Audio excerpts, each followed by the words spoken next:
பரிசுலடா சம்பளம் சம்பளம் சம்பளம் என்ன உழைப்புக்கு தகுந்த ஊதியம் கொடுக்கணும். நம்ம பேரு கொடி கட்டி பறக்கணும்.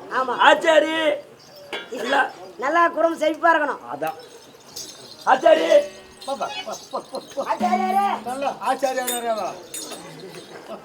நாங்க சம்பளம் கட்டிய சம்பளம் ஏதோ குடுக்கறது கொடுங்க, பாத்துக்கலாம்.